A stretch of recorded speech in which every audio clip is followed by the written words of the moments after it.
Welcome to the Occult Rejects. On this very special episode, I'm very happy to have this returning guest. I have had him on twice before, just recently for stuff on the UFO kind of topic, which I highly suggest to go back and listen to if you haven't already. And I got Ryder Lee, and he's brought a friend with him this time, Jay Widener. And we're going to get into a documentary that they had both put out that I think is actually, one, it's well done. I was actually really impressed. And two, I really do think it is something people should look at if they're interested in this topic. Just my opinion, and I do think they may really be onto something here. Just my 2 cents. But before I introduce them, I do want to introduce the co-hosts I got coming on with me. I got the usual suspects, the usual rejects. I got the mad scientist herself, Lisa. What is going on? How are you? How's it going? Very excited to be here. Oh yeah, very excited for this. And my man, my favorite garbage can dude, JJ Vance. How are you, sir? Howdy, Nick, Lisa, great to join you all again. Appreciate the invite. Ryder, I caught that UFO discussion. That was some good stuff. I definitely recommend that conversation you did there with Nick, and here on the Occult Rejects. I'm sorry that regarding the UFOs, that's I definitely see eye to eye with you on a lot of those topics. So I'm definitely a proponent of a lot of those theories you got there. But definitely overall a good discussion for sure. Thank you, JJ. Jay, nice to meet you there, sir. Oh, absolutely, yeah. Nice to meet you there, sir. I'm looking forward to the conversation with you both here. I enjoyed your film, so big student of JFK lore myself for many years, and I think you all have brought some new developments on, at least into the scene, and I'm sure causing quite a disturbance when doing so amongst the JFK communities. Of course. And I guess we'll introduce the guest. We'll go with Ryder first. Ryder, let everybody know what your deal is. A little bit of your background or whatever. What your stick is, where they can find your stuff. Yes, sir. Thank you guys. First off, for having us. Really appreciate it. Nice to meet you, Lisa and JJ. Yeah, my name is Ryder Lee. I'm a filmmaker. Me and Jay Widener just recently made this documentary film, JFK X, and it's really important for people to realize that there's so much JFK stuff out there. There's so many documentaries. There's so many books, and we even commented on this in our documentary. And I have no idea. Jay with the phone. It's all good. It's important that, it's unlike anything that anyone has ever heard before. We take you, I believe all three of you guys have seen it so far, and we take you through all the other theories of what people have speculated happened on November 22nd, 1963. But it's not just another JFK movie. Like we keep hearing the same regurgitation over and over and over again, that the CIA did it, that the mob did it, or the driver of the limousine did it, like we were talking about before the show started, or that there was multiple shooters, or it was the grassy knoll shooter. So this is something completely different that really no one has ever heard before, and it's not just another JFK film. So thanks for having us on and having the balls to actually have us on your show, because there's been a few people that just won't have anything to do with it. So I appreciate you guys a lot. Of course, yeah. People are always welcome here. Mm-hmm. And Jay, please let people know about your background too on some of your stuff, because I really think you really add a huge component to this documentary. Yeah, I've been making films for over 50 years, and I don't know, so many I can't even remember all of them. And I was the program director at Gaia, content director at Gaia for 6 years. Of the first 6 years they were in existence, the best 6 years they were in existence.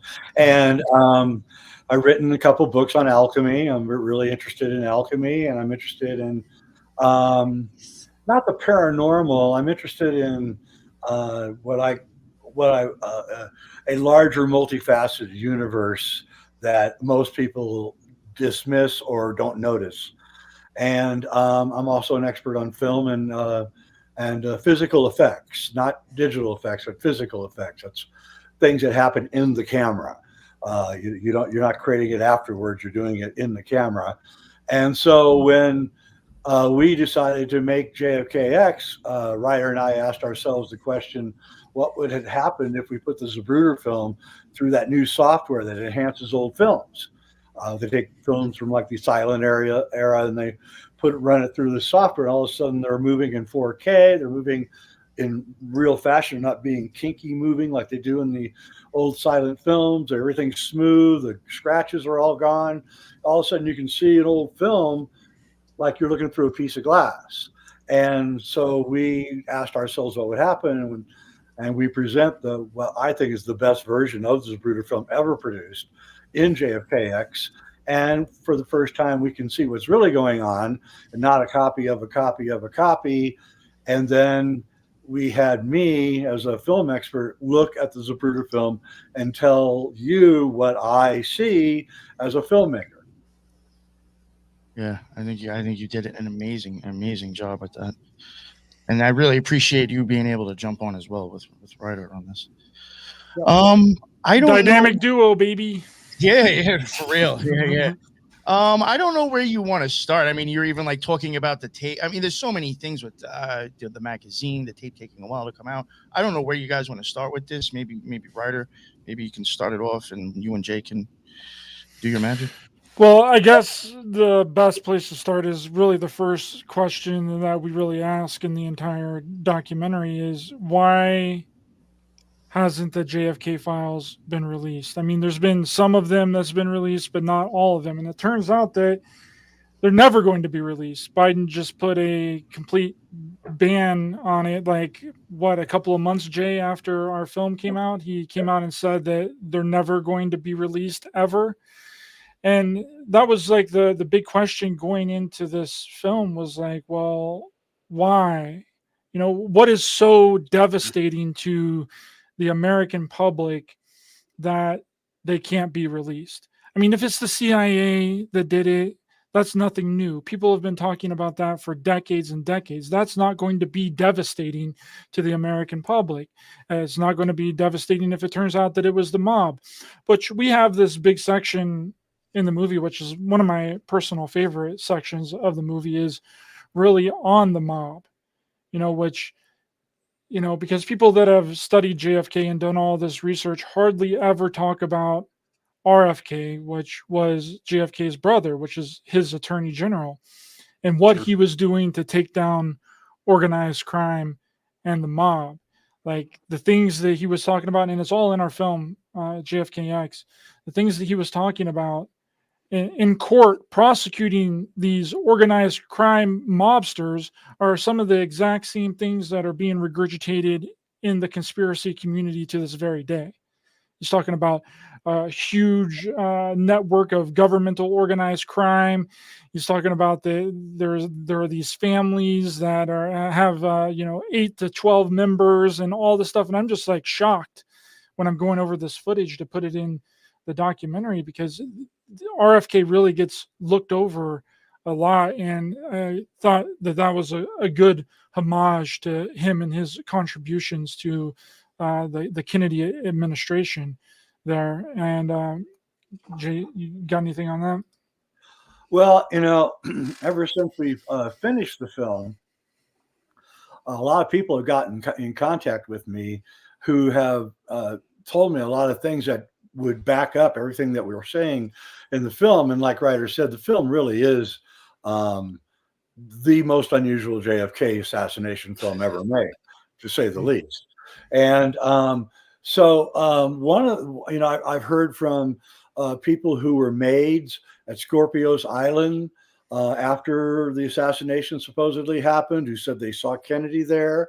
I got sent this book, "My God, I'm Hit," which is supposedly the last words that Kennedy said, which I can tell you he did not say anything. His lips do not move. Now that we have a clear version of the Zapruder film, so that in itself is a lie. Also, how, if you were hit with a bullet in the throat, how in the world would you be able to say anything, right? And the film has caused a uproar in the conspiracy community, and I found that the more that you are embedded into the Kennedy conspiracy theories, the less likely you're going to like our film.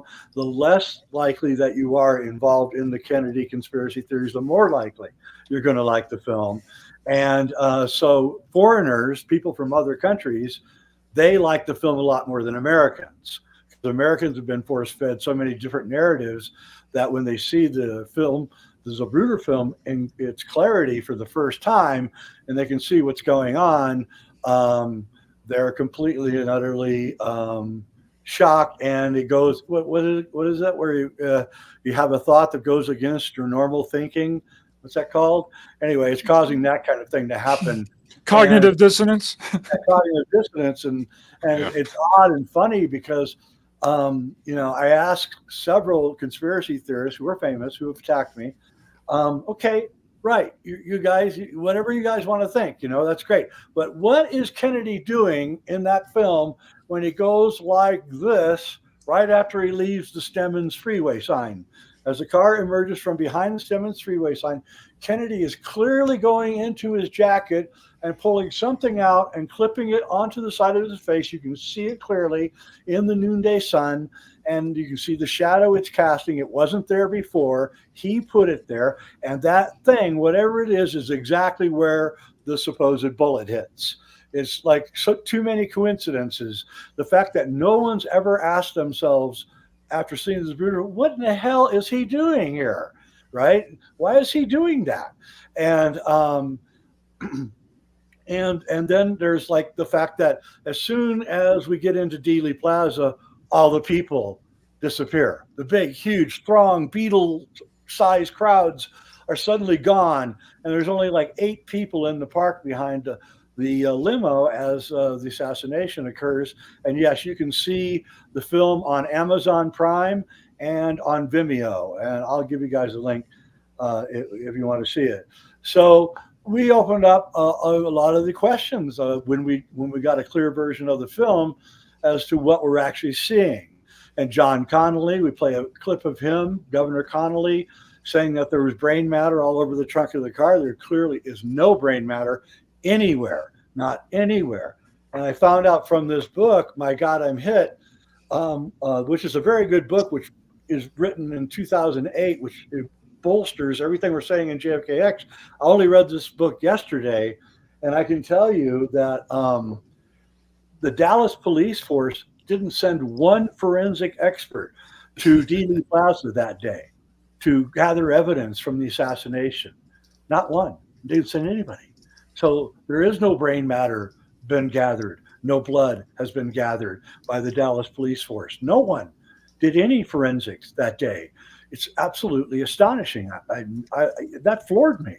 I mean, they must have been told by somebody, no, don't go, right? I mean, that has to be because they're under orders that they have to go to every crime scene and gather evidence. You know what you probably do at that point? The cops, you can't get involved. There's special service for this. That deal, okay. You wouldn't never think anything of it. Probably exactly right. Like that. That's that's the big problem with the whole thing. There was like this big argument between the coroner and the special service agent, the Secret Service agents, on what to do with JFK's body. It was like this big, huge back and forth. They were pulling the casket out of the hospital or putting the casket back in the hospital. It was like this big controversy, and then it ends up on gets kind of taken away from the coroners there, and then put on the Air Force One, and then Lyndon Baines Johnson gets sworn in on Air Force One right beside of Jackie, and it's like this huge thing. And the county coroners had the right to do the autopsy of the body there in Texas because he passed away in Texas, right? That's state law. Yeah. And one of the things that I've learned since the movie was that it was Jackie who was insisting that they take the body. It was Jackie who wanted to have the plane take off, and it was Johnson who said to Jackie, "Whoa, Jackie, slow down. I got to take my oath first." And so Jackie is the one. I have a whole blow-by-blow article that someone wrote from Texas who wrote about the whole thing, and I got it sent to me about a month ago. And Jackie is the one pressing for the casket to be taken.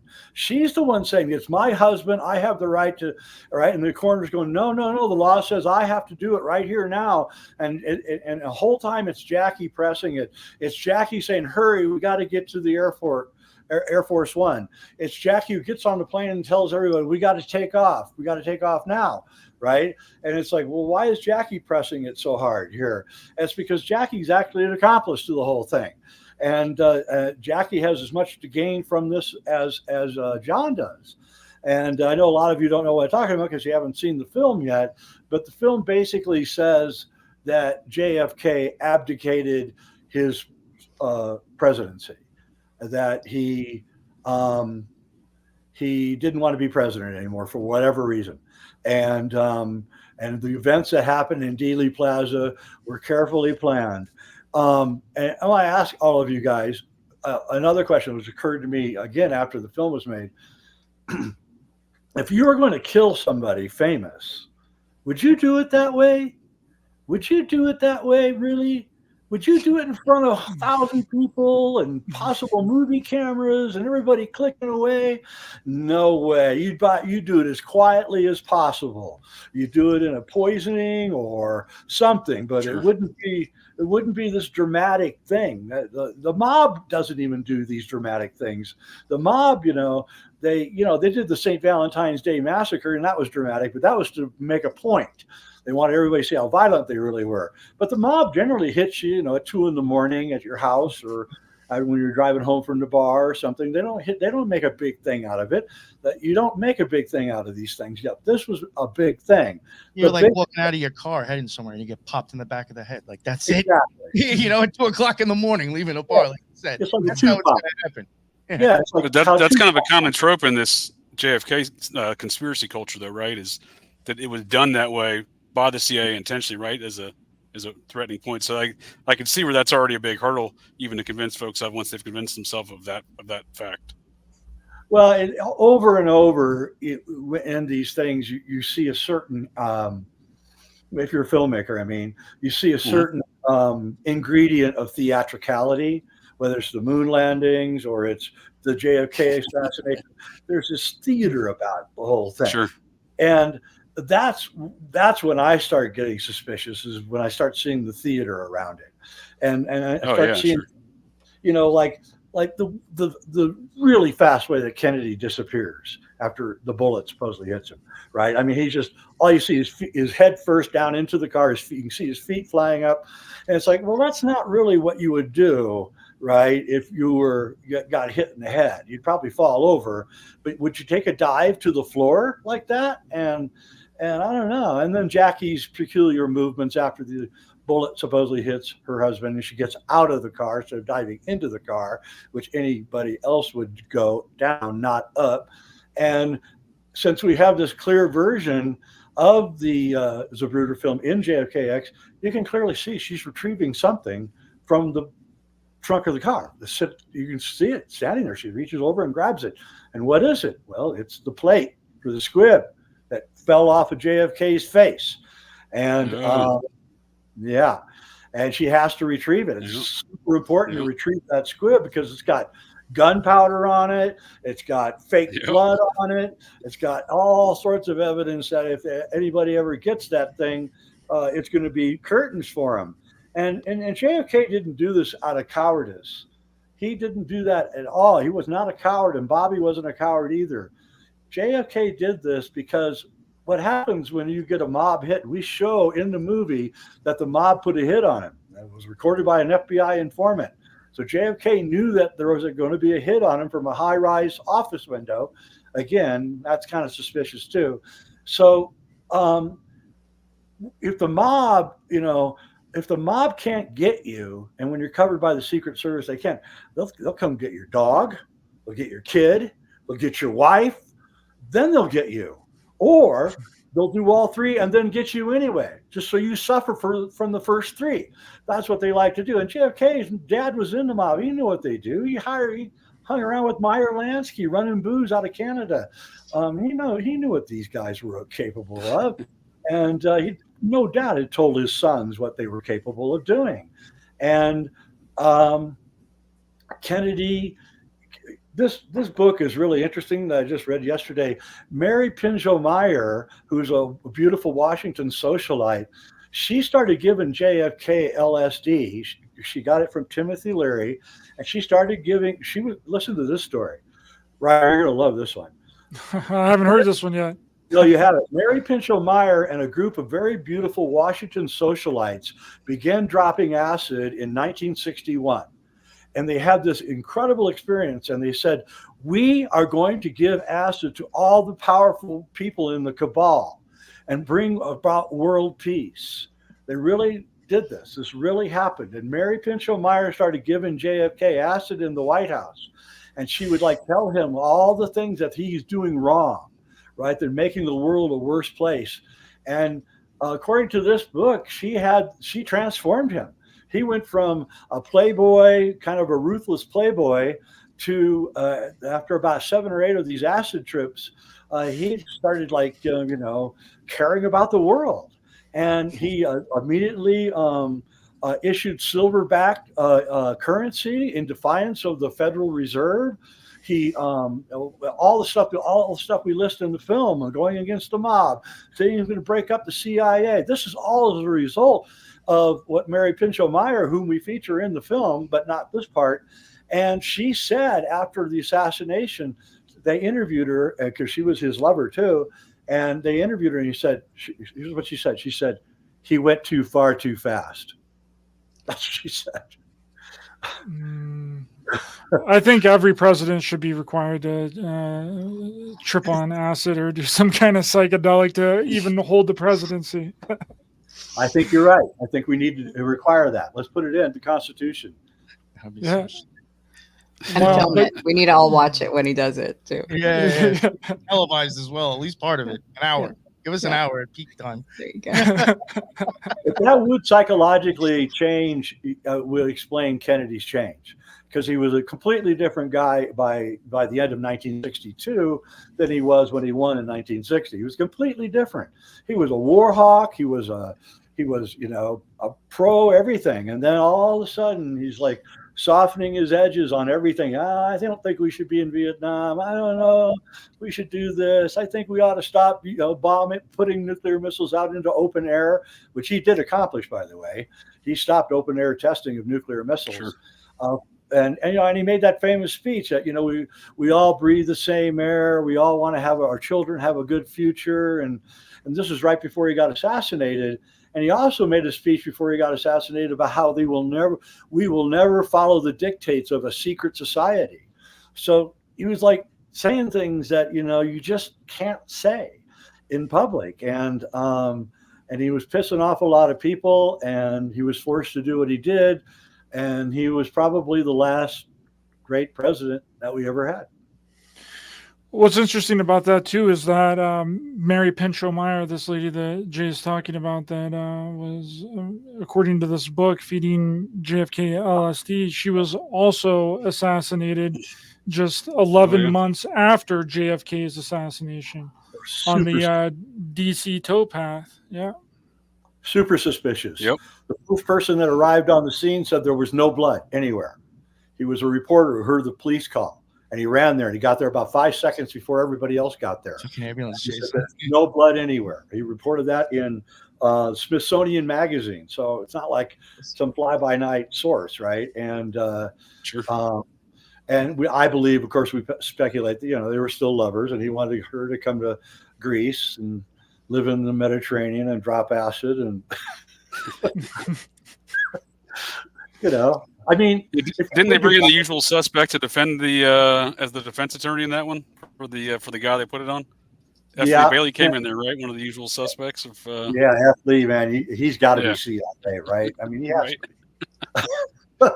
So and and this is why Jackie married Aristotle, and so she could move the family to the island, and they all grew up there. John and Carolyn grew up on Scorpio's Island, got the best education possible, and that's another whole story, man. One day I will tell the Scorpio's Island story, but I can't.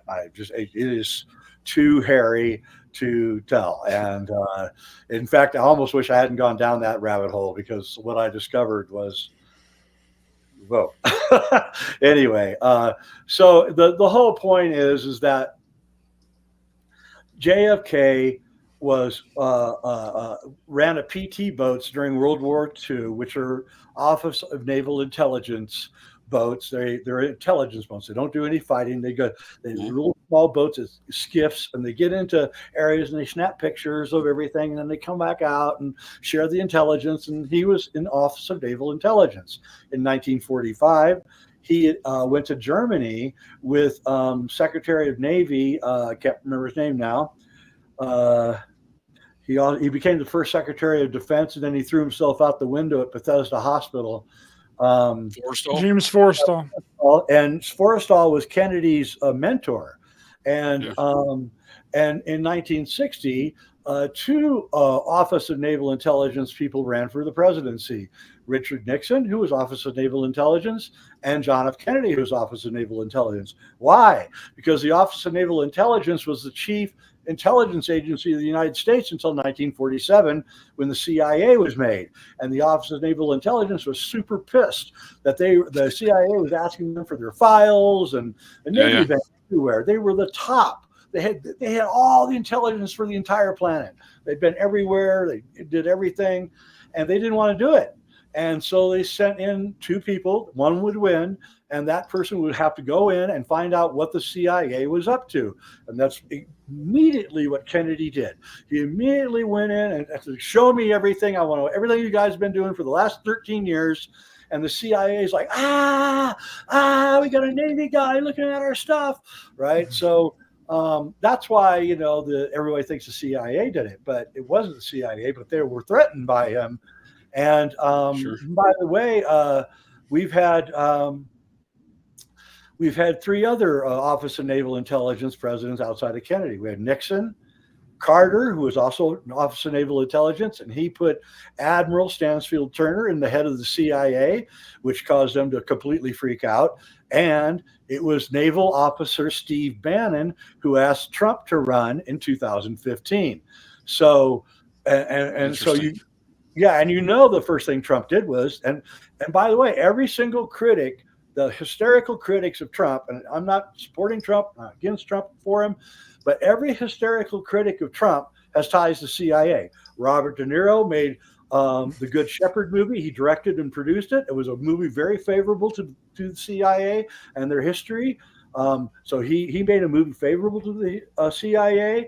The guy, Rob Reiner, has 3 CIA agents on his film board, you start looking, every time somebody is hysterical, going completely hysterical about Trump, go look at their background. You'll always find that they got association with the CIA every time. That's interesting. Trump was ONI, and the first thing he did was go in there and see what the CIA was up to. And the CIA is freaking out. And that's what the files in Mar-a-Lago are all about. He'd moved the damning files out of the area so the ONI could go to Mar-a-Lago and look at them. And so what we're really seeing here in the Kennedy assassination is the first skirmish is a war between the Navy intelligence and the CIA, and they bloody hate each other. You would not believe it. I have talked to Navy SEALs, and they like, man, I have sexual fantasies about killing the CIA, and like, whoa, dude, and and they do, and they're at war with each other. And so I knew as soon as these prosecutions against Trump started happening that something funny would start happening to these prosecutors, because ONI has the complete scoop on them. And every one of them is going to go down. You watch. Before this is over, they're each going to be taken down in their own way. And Kennedy was the first guy to learn all of this. And he was the first domestic enemy of the CIA. I really, truly believe that. That's interesting. Yeah, he wanted to dismantle the CIA. We have it in our film too. Him talking about it. That he wanted to shatter the CIA into 1 million pieces and throw it to the wind. Yeah. Yep. So where does Ronald Reagan fall into this timeline, this hierarchy? Because he was Air Force intelligence. Great question. Great question. Yeah. So Reagan came from Chicago, the famous place where the Chicago mob are. And his best, the guy that made him was Lew Wasserman. He was Kennedy, Reagan's Hollywood mentor.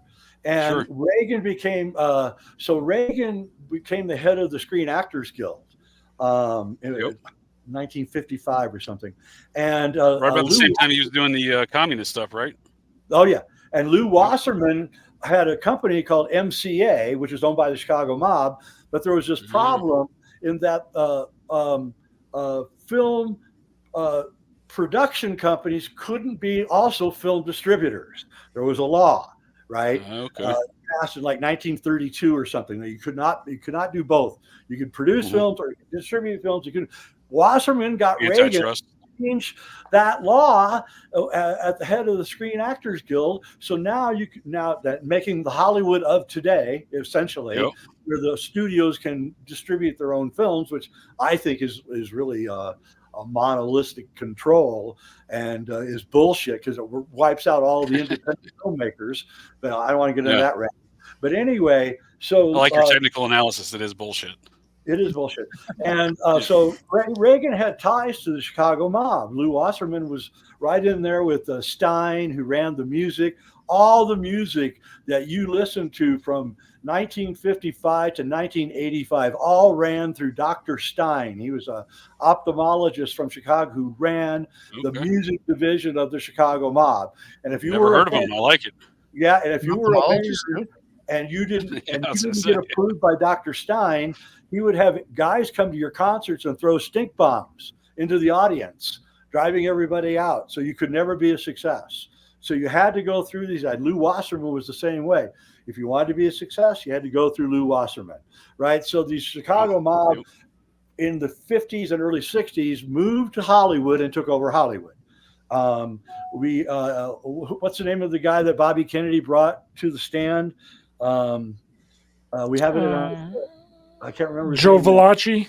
Not Joe Valachi, the other guy. Anyway, he became the big, huge money man in Hollywood. He took the Chicago mob money and he basically took over Hollywood during the 1960s and a lot of other things. Took over California. Chicago mob took over California in the 1960s, and so Reagan was caught. He sided with his buddies in Air Force intelligence who also were against the CIA, but he had these mob ties that he couldn't get away from.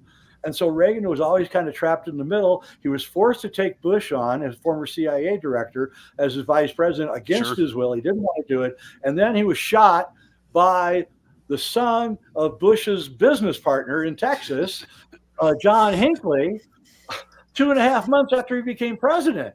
And, he's laying in the hospital and the doctor says, well, you don't have a bullet in you. You've got this little thin piece, it's about the size of a dime, razor sharp. He goes, you got this little thin piece of metal in you. You don't have a bullet in you. And it was a flashé. I don't know if you guys know what a flashé is, but it's, you take a CO2 gun and you put this little thin razor sharp disc in the barrel and you shoot it in the back or the butt of somebody, and it has a poison in it, and it poisons you, and it kills you. Sure. And it's a silent killer, right? You can walk behind somebody, nobody even hears it because it's a loud city, and they can't hear the CO2 going off.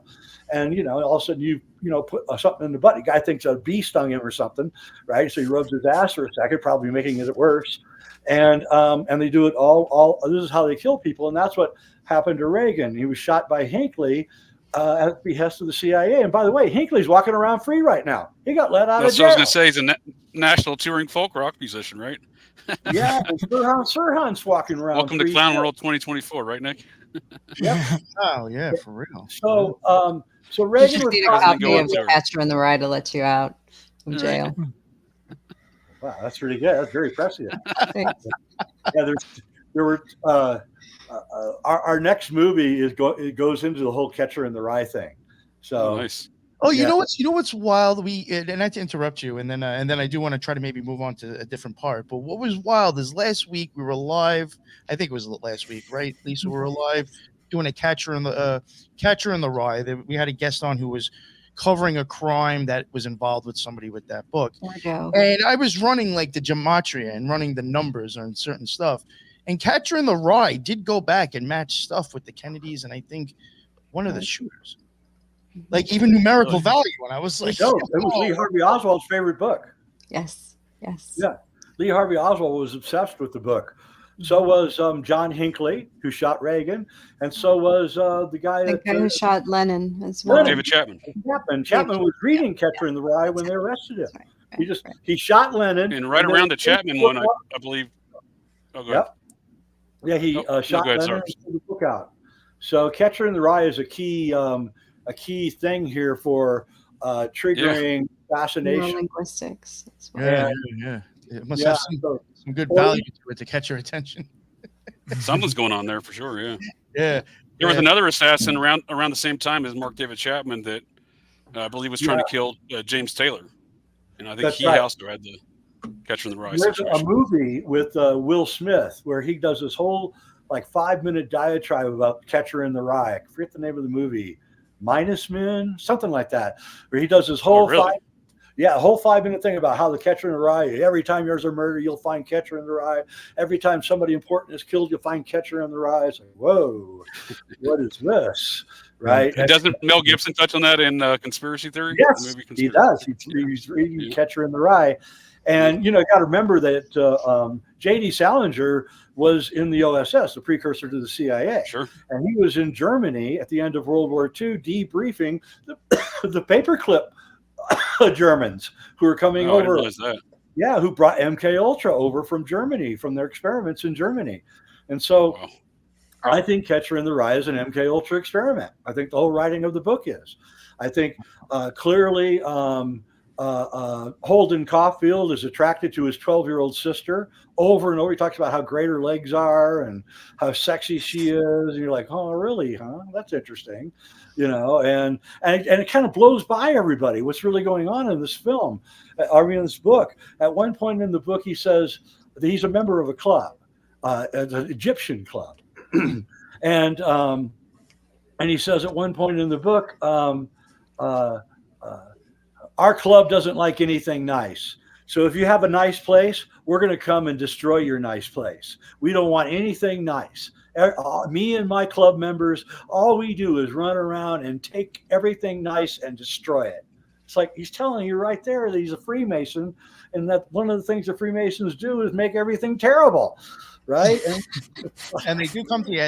I don't know if they still do it now, but from what I've heard, I think they'll even like come to your house before they even make you a member. I could be wrong, but that's well, then there's that new series on Netflix, The Programs, where their parents are hiring these companies to come kidnap their troubled kid in the middle of the night, take them to a camp in the middle of nowhere for months, and mind control them. And as Ryder pointed out when this program came out, the show on Netflix, he brilliantly pointed out, hey, this is exactly what the secret space program people are saying, that they were taken from their house. They were bad kids. They all admit they were bad kids, and that they were taken from their house and then they were put in the secret space program because they're special, right? And of course, what these people are doing is completely illegal. Even with your parents' permission, you can't kidnap someone and take them. And so they're creating cover stories, cover stories like, oh yeah, you're in the secret space program. That's what's going on here. You're training, and I think over and over, we're going to see that that's exactly what's going on. They're misremembering what the traumatic incident that happened to them when they were 12 or 11 years old. True. Definitely. One thing I did want to touch on, because I think it was rather news to me, and unless I'm completely wrong, I did want to go into a little bit, I think, about just even the history of that movie. I don't know if it was, I get confused with it. I'm pretty sure it's the same magazine that introduced magical mushrooms, but I don't know if it was Time or another magazine. Life, yes. I questioned that magazine anyway, but didn't they have film? Wasn't this film in existence for a long time before the public ever even got to see it? Yeah, it was of course shot in 1963 and then first shown 1974 on Geraldo's really bad version of Geraldo's Goodnight America. I was there watching it, because I wanted to see it because I'd heard all the things about it. And it was such a cruddy version that, outside of the head exploding, which, by the way, people who use high-powered rifles and go hunting, like me, know that heads don't explode when they get hit by rifles. Maybe the other side, when the bullet comes out, might explode. When it gets hit, it doesn't explode. I mean, it's just a bullet, it goes inside, right? So even that is just a Hollywood effect to make it look good. And so in Hollywood, bullets do explode, right? You get hit here, boom, it goes like that, but that's not really what happens. That's just a Hollywood effect. Sure. So I forgot the question. Oh yeah, well it was more of I guess maybe talking a little bit about how like they had it for a while. I guess I mean the fact that Waldo, then I even that's silly dude in my opinion, anyway. But Geraldo and I guess maybe if you want to go into a little bit maybe with like some of the editing, I don't want to go into too much because I know you want to leave some for the movie, but maybe touch on some of this questionable stuff about this film. So. Oh yeah, well, the first thing that we talk about is, of course, the splice that happens at frame 205. 5 frames are missing from the film, and the Life magazine has to be the ones that did that. And they never told the Warren Commission that there was frames missing. The Warren Commission used the film as evidence and as a clock or a timeline for the events that day, and they should have been told that there were frames missing, but they weren't. They should have been told there was a splice in there, but they weren't. And we should be told who did the splice, why did they do the splice, when did they do the splice? I want to know who did it, and the reasons.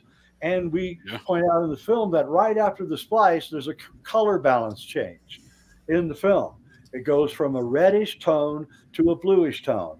In 1963, you had 2 kinds of Kodachrome. That's what Zapruder was shooting. You had daylight Kodachrome and indoor Kodachrome. Daylight Kodachrome was tilted towards the orange or the red, and indoor was tilted towards the blue or the green. And when you put film through an optical printer, you would have to use indoor film because optical printer is an indoor light. And that is the reason why there's a sudden color balance change after the splice, because what comes after the splice is been altered in a big time way. And of course, after the splice is when the crowd thins out. You go from a big crowd, not really a very big crowd, not in my opinion. I have counted the number of people in Dealey Plaza in the Zapruder film, and it's under 100. It looks like there's 150 maybe, but the way they space it out and stuff, it's done exactly Hollywood style. If you're a film director and you've got to make a big scene, big crowd scene, but you only got a few people, you put them in places so they look like they're bigger than they are. It's an old trick.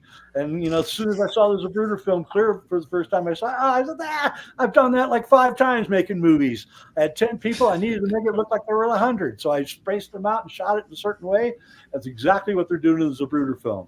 And so the splice is super important.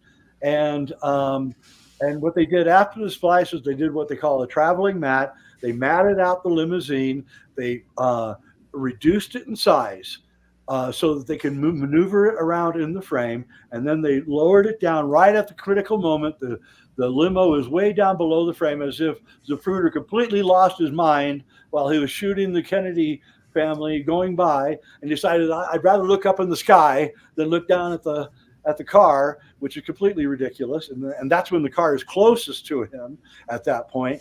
And it should be noted Zapruder was a 33-degree Freemason and was an immigrant from Russia, just like all the people who hung around with Lee Harvey Oswald. They were all immigrants from Russia. Lee Harvey went to Russia, married a Russian, came back with a Russian. So there's this weird.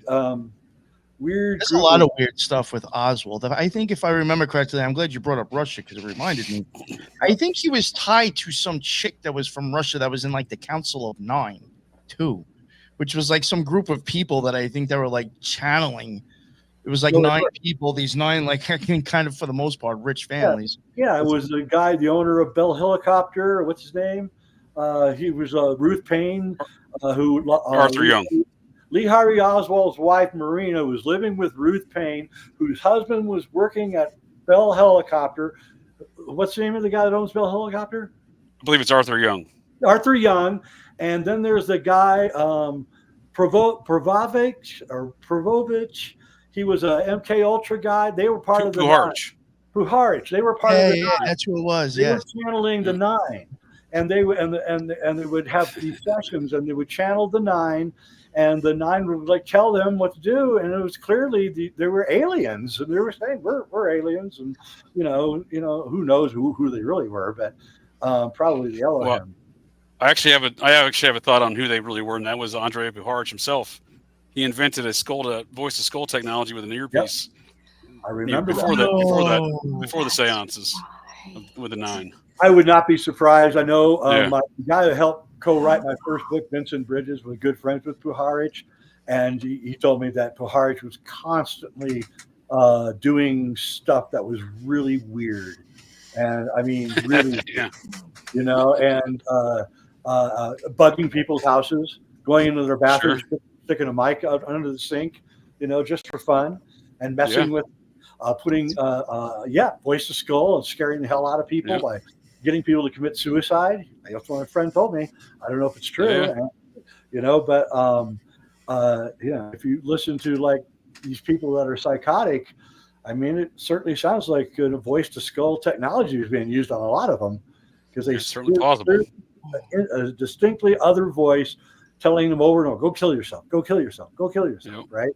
And so you got to wonder. Go kill other people, for that matter. The Nine, by the way, that would make a fascinating documentary, because those were some of the most top people in America at the time. Geniuses. Arthur Young was a genius.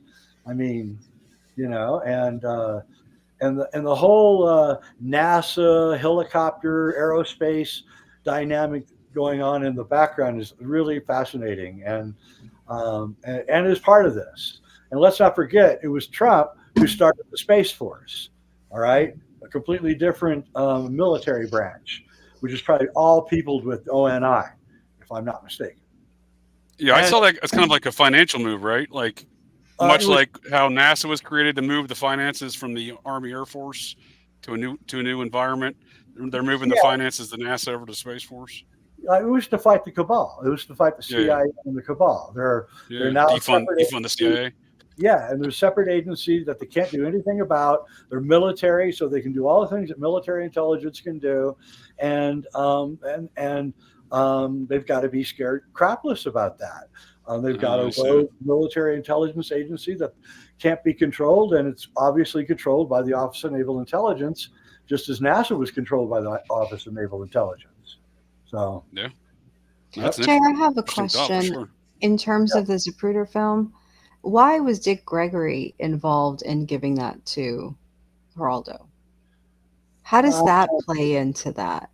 I don't know. It's a good question. Dick Gregory's always been someone I've kind of wondered about. Yes. He seems like he's half the time against the cabal and half the time absolutely in the cabal, and you can't really figure out who he is. Sort of like Elon, can't really figure out what he is, right? And you could never figure out what Dick Gregory was doing. I know this. I know someone who, a black person who attended a Dick Gregory conference. Only black people were allowed into this conference. This is probably 65, 66, something like that. And this person told me that Dick Gregory absolutely told them that all the white people had to be killed. And he said it was the most radical left-wing speech he ever heard in his entire life. And he actually got scared, because Dick Gregory was always this comedian, right? This funny guy. And this wasn't funny at all, he said. He said, Dick Gregory was telling us to arm up and start killing people. I thought, wow, that's not the Dick Gregory that we know. So he's a very suspicious guy. And I think he probably gave a really crappy version of the Zapruder film to what's his name? And to stop all the pressure that they were getting to release this good quality Zapruder film. Now they say, well, you saw it. It was on TV. Geraldo played it. So we're all the pressure's off of us now. And that's kind of how they always do everything, right? It's just a limited hangout, you might say. So they put something on you can't hardly see it all, and then they say, "Okay, now you all saw it. See you later," and that's it. And it wasn't until Oliver Stone put the pressure on and gave Time Life $100,000 to make a really high quality version of it. But interestingly enough, we don't point this out in the film JFK, but Ryder and I both know this. If you watch the film JFK, when what's his name, the guy from Yellowstone, I can't remember his name, when he showed, when Costner shows the Zapruder film at the court scene in JFK, he leaves those 2 seconds out where the thing is on. Those are left completely out of the film. So he's a filmmaker. He knows what a squib is. He saw it and went, "Holy crap, I can't show that." And so he left it out. And so even he left it out. And I like Oliver Stone. I'm a big admirer of his films. But, I cut him slack in our film because, I'm a filmmaker and I know that, you got an idea for a film and then you spend a year writing it. And then you spend another year getting money for it. And then you're going into production. You couldn't get the Zapruder film copy until after he got money. So he gets the money and then he finally gets to see a copy. He's already in production. Millions have been committed. You can't change the script. You can't do that. And so he sees the Zapruder film, goes, "Holy crap." And then he says, "But I have to stick with the original because I'm already committed to it." By the way, the producer of JFK, Oliver Stone's film, is Arnon. I'm going to forget his last name. Arnon. Anyway, is Israeli? Huh? Milcom. Yeah, Arnon Milcom. He's an Israeli arms dealer and a high-ranking member of Mossad. That's who backed making of JFKX. So let you roast on that for a while. You mean JFK, the Oliver Stone movie? JFK by Oliver Stone. They didn't have nothing to do with our movie, I promise. Huge reveal. His son Sean saw JFKX and liked it. So. Oh, nice. Yeah. Well, another thing that's really interesting that we put in our movie that a lot of people aren't aware of or didn't know about was that JFK had a debilitating illness. He was suffering from Addison's disease, which, for people that don't know what that is a autoimmune disorder that basically causes constant pain. And JFK had to wear a back and a neck brace a lot of the time. It was mostly in private, but we have a lot of the photos in our film. And there's, a few pictures of him in public on crutches. And another thing that's really interesting that we haven't got into yet was that in March of 1967, JFK's body was removed from his grave at Arlington Cemetery. And it was moved just 5 feet over. And no explanation or reason was ever given for removing the president's body in the middle of the night, not telling anyone, which is very odd. And a lot of the JFK researchers that I've talked to that's gone deep enough into it, they even admit that JFK's body was switched out on Air Force One. They all think that his body was switched out with J.D. Tippit, the police officer that was also murdered that exact same day as JFK, which his nickname was JFK on the Dallas police force because he looked identical to JFK, which we show you a side-by-side photo in our documentary of JFK and J.D. Tippit, and they look like twins almost, very, very similar. And the interesting part about it is that, which we also haven't gotten into the autopsy photos as well, which is a big mind blower in our documentary too. But J.D. Tippit was shot in the back of the head and in the neck. And the autopsy photos don't show, it shows a shot to the back of the head. But when you watch the Zapruder film, you don't see a shot to the back of the head. You see a shot from the right side. And his head goes back into the left, that famous back into the left, back into the left. That's what everyone always talks about, right? But the autopsy photos don't show a shot to the right side of the head. It shows a shot to the back of the head, which is where J.D. Tippit was shot and killed. So you're putting 2 and 2 together here. Yeah. You're really coming to the what's really going on. Yeah, I got chastised by a certain famous conspiracy theorist. He craftily got me on his show, was going to take me down. It was a lot of fun, actually. And he started talking about David Lifton's book. Now I'm going to forget the name of the book. Anyway, David Lifton wrote a famous book about the autopsy and what happened at the aftermath of the Kennedy assassination. And this conspiracy theorist said, "Have you read David Lifton's book?" And I said, "Yeah, I've read it several times." And he said, "Well, then you know that you're wrong." And I said, "But do you realize that David Lifton says that 2 caskets arrived at Bethesda that day? You know that, right? One came in the back door, one came in the front door. That nurse saw it and saw the whole thing." And I had him. I mean, he realized, oh my God, he was using David Lifton's book as evidence that I'm wrong. And I proved that there was 2 caskets brought out of Air Force One and brought to Bethesda, which is where I think the switch was made. So Kennedy got in the casket, and they moved both caskets, and he's finally got free. And, Bethesda's run by who? The Navy, right? I mean, so you can just kind of see the Navy fingerprints all over this thing. And the buddies, his Navy buddies, screwed him out of there and got him free. Of course, they don't want one of their own to die on a mission. They can avoid it. And that's what they did. They sent him in on a mission. He accomplished that mission valiantly. And then they wanted to get him out of that mission and keep him alive. And that's what they did. And that's what's really going on here.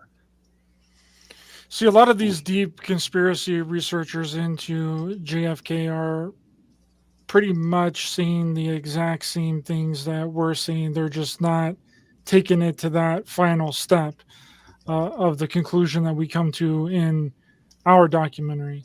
They're like, oh yeah, there was 2 caskets. Oh, they're all this strange and weird stuff, but they're not putting all the pieces of the puzzle together to come to the conclusion that we've come to, which I think is very interesting. No, I think it was very different for sure. Yeah. Yes. It's definitely the most different Kennedy assassination theory ever presented, and I believe it's the tightest. I believe it ties all the loose ends together. There isn't any loose ends left. We show that someone placed a microphone in the ceiling, a very good quality, high quality Hollywood microphone in the ceiling above the spot right where Ruby kills Oswald. How would anyone know? This was a spontaneous walk through the parking garage to head towards the courtroom in Dallas. They had no plans to stop anywhere in the parking lot anytime. They were moving him into the courtroom on Sunday morning, and somebody was so prescient, knowing that Ruby was going to come out of nowhere and shoot Oswald, that they hung a Hollywood-style microphone from the ceiling right over the exact spot where the event would happen. That is so incredible. That's the most amazing coincidence. It's like the same coincidence of Oswald. Here we have Lee Harvey Oswald. He's never, as far as we know, shot anyone. But on November 22nd, 1963, he decides to shoot 2 people. And amazing coincidence, those 2 people look exactly like each other. I mean, that is just an astonishing coincidence that no one has actually ever brought up. But in fact, it is a coincidence that did occur. Yeah, and Oswald was never arrested for the assassination of JFK. Right. That's what people, researchers know that, but normal everyday people don't know that he was never arrested for the assassination of JFK. He was arrested for the assassination and the killing of J.D. Tippit. And the public pinned on him the assassination of JFK. At those news press conferences, they were like, "Oh, did you kill the president? Did you kill the president?" And then he's like, "No, I don't have." He didn't. You can tell. It's in our documentary. You can tell he didn't even. He probably didn't even know that the president had been shot or killed. He did.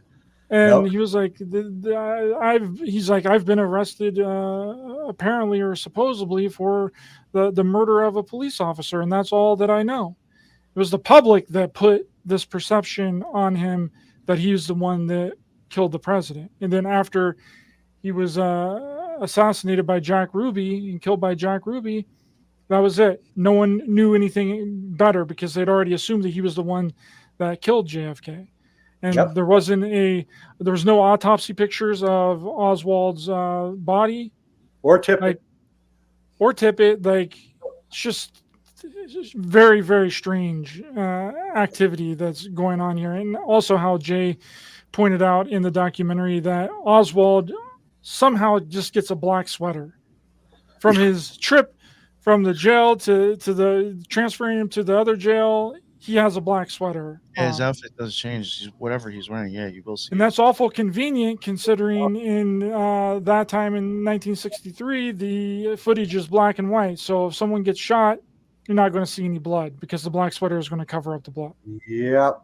And you're not going to tell me that 2 seasoned police officers and an ex-Marine aren't going to see a fat, pudgy guy coming at them with a 45. Come on. I mean, you're going to see it. And you're going to do whatever, hit him or run or whatever. Right.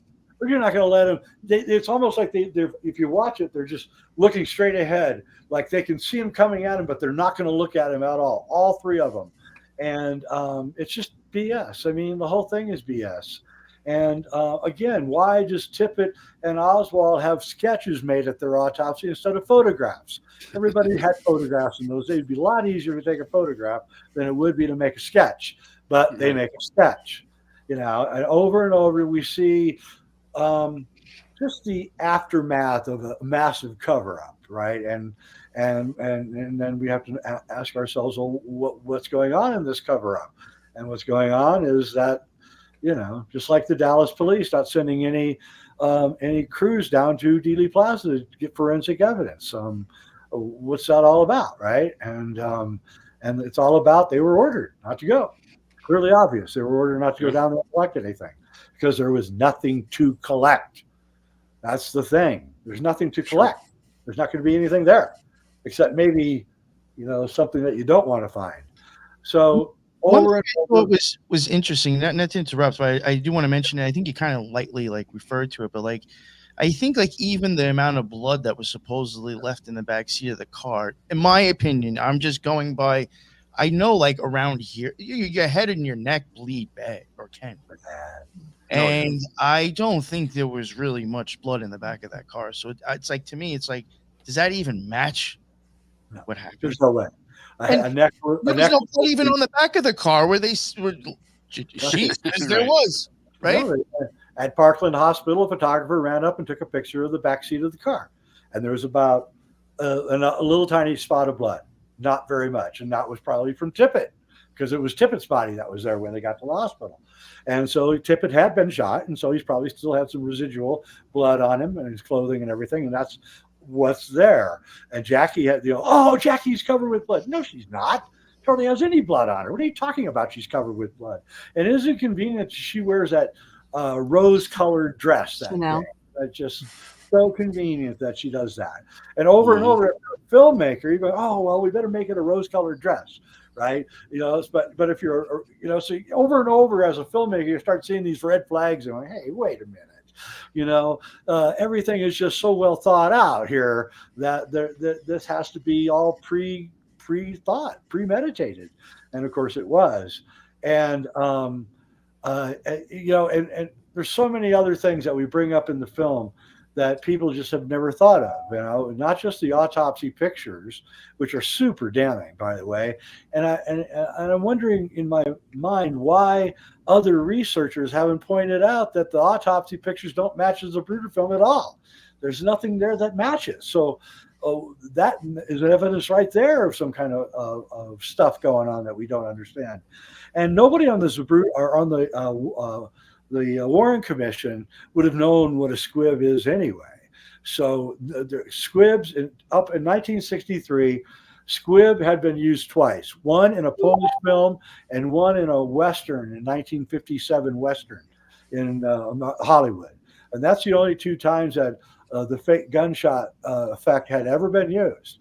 After 1963, especially as the boomer generation started taking over Hollywood, they use squibs a lot, leading up to, you know, today, Quentin Tarantino, who is the squib king and has squibs in every movie almost. And, you know, to the point where it's almost ridiculous, his squibs.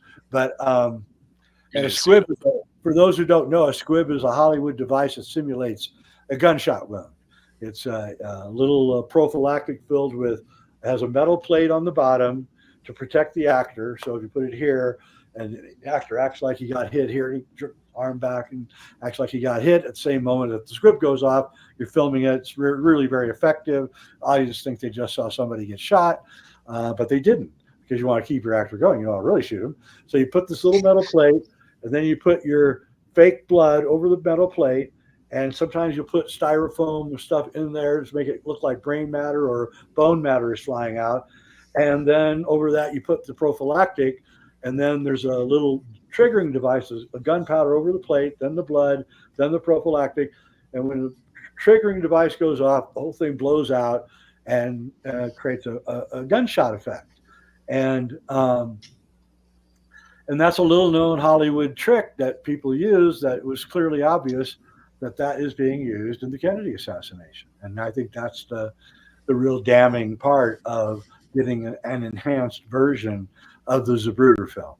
And it's quite shocking. And people there has to be people that have seen it, but not that many people know what a squib is or how it works. So, they were able to get away with it. And by keeping it away from everyone's sight for 11 years, and then keeping it away for another 20 years until Oliver Stone sort of made a good quality version.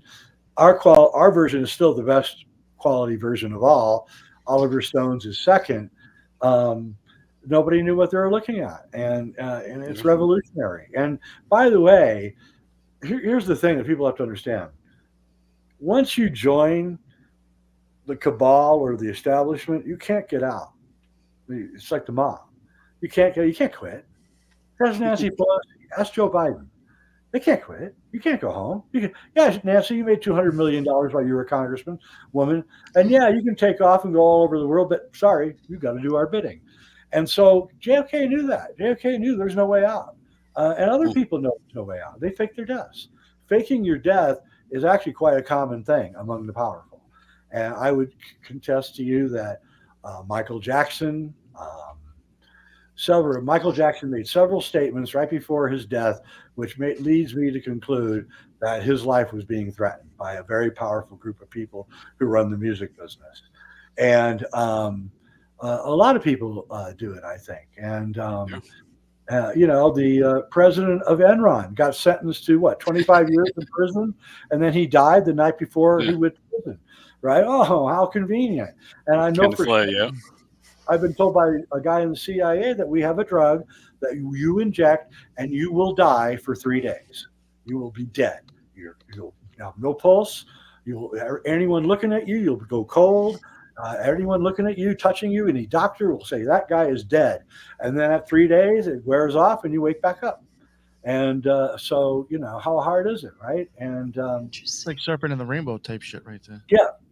And I believe that Michael Jackson married Elvis's daughter to find out how Elvis did it. That's what I was going to say. Stole my thought there, Jay. I like your style there. That's a good thought. But other people, exactly what I was going to say. Prince wrote a whole bunch of stuff that was very suspicious right before he died. And somebody had sent me some of his work that recently, before then, telling me you really need to look at his work. You should cover him. You really I was looking at it. I was like, oh man, I didn't realize he was saying shit like that in his music.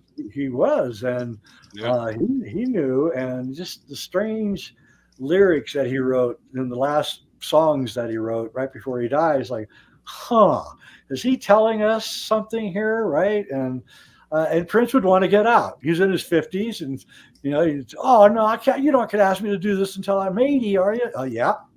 You got to keep this going until you're 80, and you'll watch Taylor Swift. She's another one. She's going to have to keep doing this and doing this.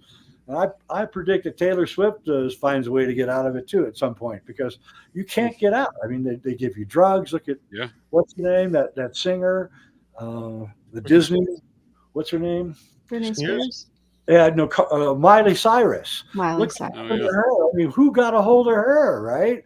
It's like, whoa. And she got totally MK Ultra'd. And so I think it happens a lot, is what I'm saying. A lot more than we think. and it was going on before Kennedy too.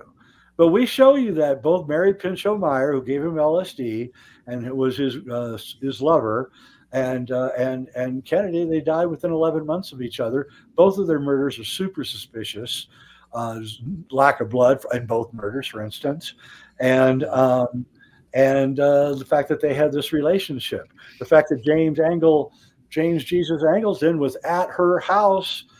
Ben Bradley, the publisher of the Washington Post, was the husband of Mary Pinchot Meyer's sister, and they went to Mary Pinchot Meyer's house right after the murder of Mary, and they found James Jesus Angleton in their house stealing her diary. Right? It's like, why are you stealing her diary? Right? And because he knew what was going on here, and Mary Pinchot Meyer was the ex-wife of the head of the CIA. Yep, that's what I was going to say. Yep. Cord Meyer. Yep.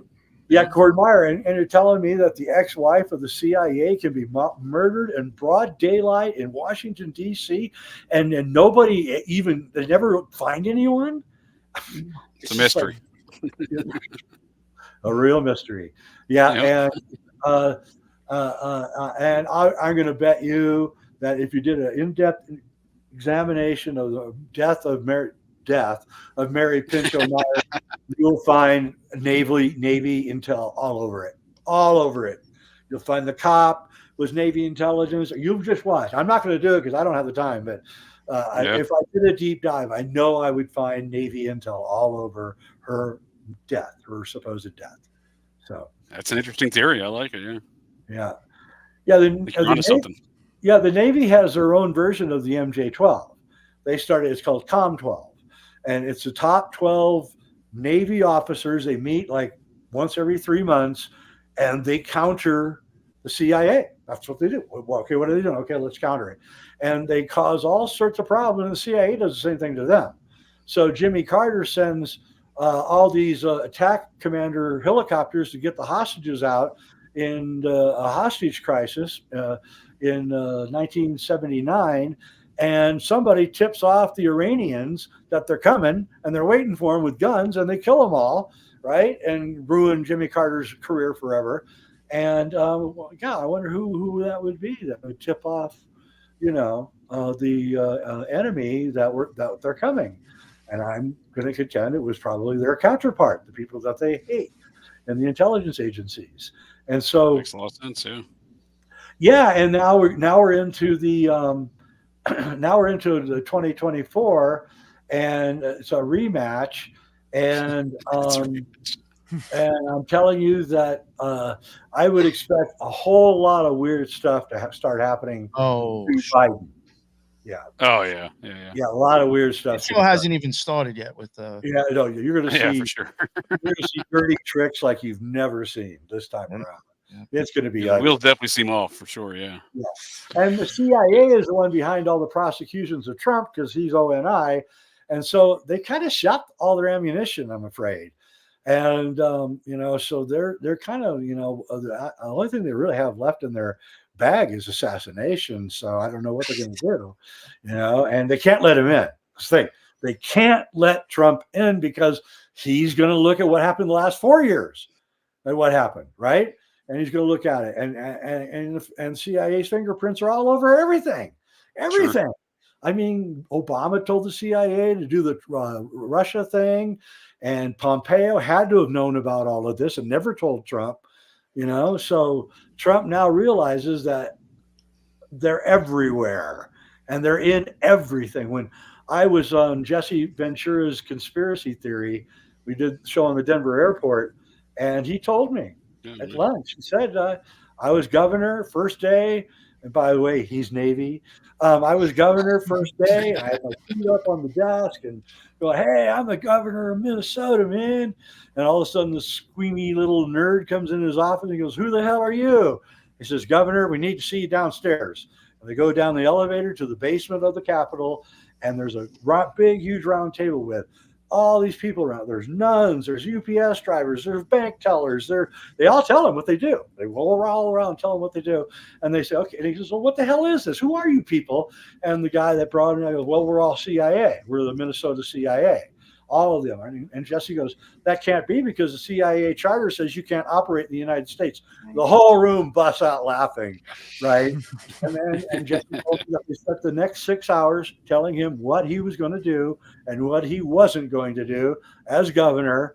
And at the end of the 6 hours, Jesse said he stood up, put his hands on the table. He said, I want to thank all of you because guess what? I will never run for governor again.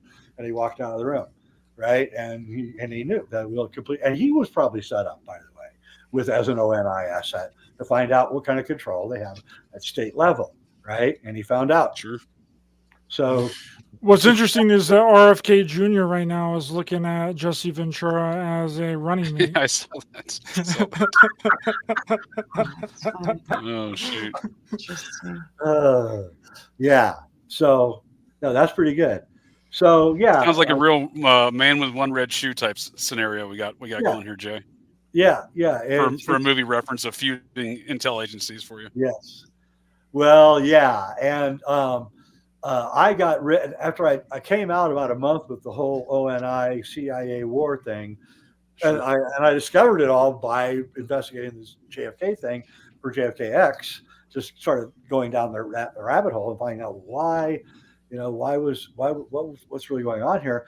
And I did a show on my own show about the ONI CIA war, and I got this like really long email from this guy. I teach intelligence history at a big, huge university. He says, and there's like 5 people that know what you know. How did you figure this out? And I wrote back, it's kind of obvious, isn't it? I mean, once you know it and you look back at it, it's kind of obvious what's going on here. And they made sure after Reagan that there would never be another ONI president. And somehow, Trump fooled them. They didn't realize that he and Bannon were like, this, and Bannon is clearly Office of Naval Intelligence and clearly running a counter CIA operation. There could be no doubt about it. All you have to do is watch his stuff. To speak to that point, wasn't Sean Spicer one of the first, was the communications director there at the White House? He was a lieutenant commander, I believe, in Naval Intelligence. Yeah, and he was a friend of Bannon. And now I'm going to make a prediction that if Trump wins, and I don't think he will, but if he does get into office, you're going to see that everybody's going to be Office of Naval Intelligence and Air Force Intelligence. Air Force Intelligence hates the CIA as much as the ONI does. So sure, they're both kind of united. And Air Force was started at the same time as the CIA, so they're kind of more compromised because their files went directly in. ONI has successfully not sent most of their sensitive files to the CIA. And the CIA knows it and is really angry at him about it. Yeah, whenever me and Jay were filming this second documentary here recently, James Jesus Angleton came up again in one of our interviews that we were doing, and me and Jay looked at each other like, what? It was wild. But hopefully that'll come out in the second documentary if we have enough time. And that's what the subject of Robert De Niro's film on the CIA, The Good Shepherd, is. It's Matt Damon playing James Jesus Angleton. Well, that's why it's called Good Shepherd, because it's got Jesus in the title in his name, right? That was a signal. Oh, this is a movie about James Jesus Angleton, and he's got everything in there. He's got the whole dressing like women at their parties, and I mean, if you watch that movie really carefully, it's not a very good movie. It's kind of boring, but I'm a fan of CIA and ONI history, so I watched it, and I can tell you right now, De Niro is CIA. That movie is favorable to the CIA. It takes every one of their nasty operations and irons it out so it looks like, oh, they were really patriotic and they're being really good. And if you know the real story, no, they're working with Meyer Lansky, you guys. They're working with like the chief assassins of the mob together. Sure. And in the movie, they make it, oh, they were just good friends. And it's like, no, I don't think so. So Robert De Niro was doing a cover-up of the CIA history in his movie, which was the whole point of the movie. And so, again, you look and you can see this war going on all the time over the place. And I don't think that they really appreciate that I keep bringing this up, but I'm going to. I'm sure they don't. Yeah, I'm sure they don't. That's funny. JJ, was there anything that you wanted to add, or anybody else wanted to add? Maybe we'll wrap it up out now. Actually, yeah, I appreciate it, Nick. I actually have a question for Jay and Ryder both. I'm sure both of y'all went into the project with a certain mindset of not only the JFK situation, generally speaking, but also what you were aiming to achieve here in your movie. Like, was there like a big discovery still for y'all that either one of y'all or both of y'all that, like, as you're making your film, like, you're like, that's a whole new thing that I wasn't even expecting. That happened like every day. Right. Kind of figures as much, yeah. When I'm mentioning the Jackie Onassis stuff, that's what happened. I went down that rabbit hole because I got really interested in her, and then I discovered stuff that was just like, whoa, this is not the sweet lady that I've been told that she is. Sure. This is a very determined, manipulative woman, and I use that last word loosely. Anyway, Ryder. Okay. Well, I was back in. No, go ahead. No, I was saying I kind of expect you guys probably had your own journeys, though, right? Like, it sounds like it, right? Like, kind of your own journey with the subject matter. I had a hell of a journey. I was working on this documentary from the time that I woke up until like 4 and 5 in the morning every single day for what was it, 2 weeks? I was there, and then it was some time after that I had to go back and do some other things with it. But it was an everyday thing. Like, I would literally wake up in the morning, literally start working on it, start editing, getting all the footage together, and start putting it together every day for a solid 2 weeks. And it was like I was back and forth so many times through the footage that I was finding, through the interviews that I was looking at, and I'm like calling Jay like all the time. I'm like, Jay, look at this. What's going on here? And then I'm like, oh no, it might have been the CIA. Nice. No, it might have been in my. And then like I'm just like until I like really seen the autopsy photos and everything that was going on, I was like, that's what it is. Like, there's no other way around it. But I was up and down and back and forth with it through the entire time making the documentary. I probably did more JFK research in 2 weeks than some people have done in 10 years. Like, I was just cramming it all in there really quickly and trying to get everything together. But it was an amazing experience, and very grateful for Jay for giving me the opportunity to work on it and put it together and edit it all and direct it. You did. I took a huge chance for sure, but you realized that you were under the pressure that you had to be under, and you did it. Played hurt, as they say, and you did it. And I really appreciate your bringing your acumen to the project. And the next project's even going to be more sensational, and will probably actually get some mainstream notice on the next project. But the mainstream does not want to talk about JFKX in any way.